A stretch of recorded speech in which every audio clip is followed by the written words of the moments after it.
Alrighty, and welcome back to the Duggan Daily Dish. I'm Jamie Duggan, and this is my kitchen. Today we'll be making Mexi beef casserole, which is a two-step process. You make it on the stove, and then we're going to finish it off in the oven, baking the biscuits that you put on top. So, let's get started.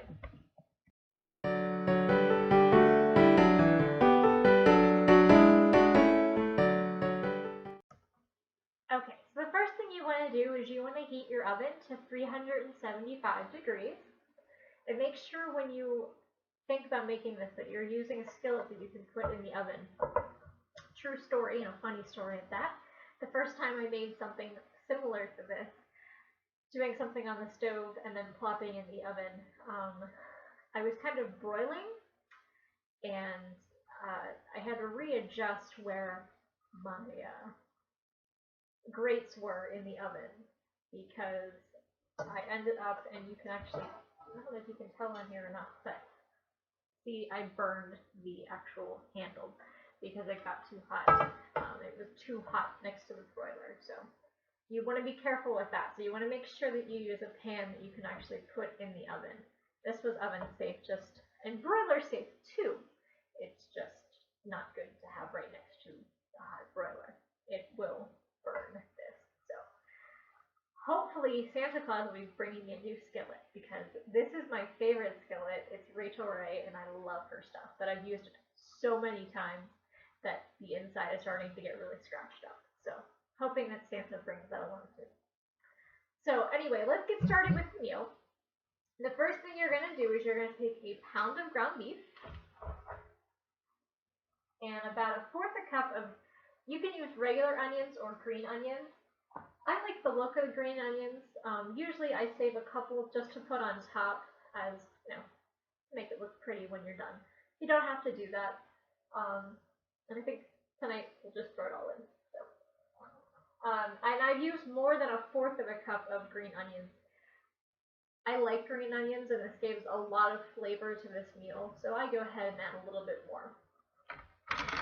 So we're going to add that into the pan, and all you're going to do is you're going to brown the meat and with the onions until it is browned.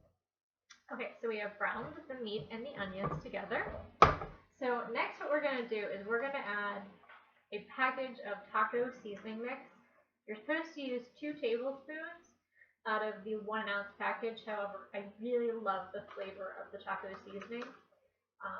And this is 25% less sodium, so in my mind, I'm making up for it because I can do it because I'm using less sodium. But put in as much as you like. What's my favorite saying? Make it your own. So you're going to go ahead and you're going to add the taco seasoning mix. And then you're also going to add a can of drained sweet corn and diced peppers, also known as Mexi corn. This is the cheap version. We're on a budget in our family, like everybody else is these days. So you're going to throw a whole can of that in there.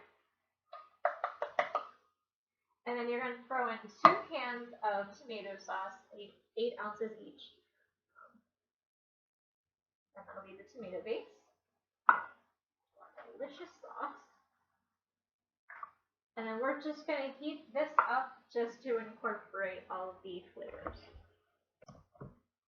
Okay, so our pan is nice and hot. Next, what we're going to do is we're going to throw in 4 ounces of cheddar cheese chopped up into little cubes. You can either buy it cubed. If you want to, you can use the shredded. It melts a little bit differently, which is why they suggest cubing your cheese. What I did was I had cheese sticks that I cubed myself. I'm thrifty like that. So all you're going to do is you're going to throw it in here and stir it around to melt the cheese. Okay, so the next thing that you do is you're going to take the biscuits, and you're this is a 10 biscuits in the 7.5 ounce can of Pillsbury buttermilk biscuits. Don't mind the look of mine. My can just exploded on me. I will never buy a 4-pack of buttermilk biscuits again. I think they were in the fridge too long and they're overpressurized. So what you basically do is you take each biscuit, you're going to quarter it And then what you're going to do is you're going to outline the pan with biscuits. Okay, so what you're going to do next is you are going to melt a tablespoon of butter, and you're going to brush the melted butter onto the biscuit. Okay, and the last step in the pan is you're going to take a teaspoon of yellow cornmeal. This is just to add a little bit of a flavor to the top biscuits and to give it like a homey kind of flavor. So just sprinkle it right on top. The butter obviously is to help catch the granules of cornmeal. Okay, and then all you're going to do is we're going to stick this puppy in the oven, and we're going to bake him for 18 to 22 minutes. Okay, so it's been about 22 minutes, and our pan is ready to serve up. Just going to tilt it a little bit so you can see it. Yours will look a little bit different.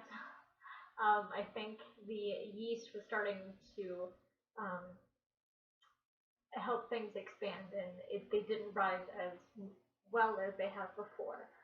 It actually looks like I have chicken fingers on top of this thing, so gotta love live television. Well, not really live, but recorded, but you know what I mean. Anyway, I'm sure it's delicious. I'm gonna dig in with my husband for dinner, and I hope yours turns out a little bit nicer than mine will.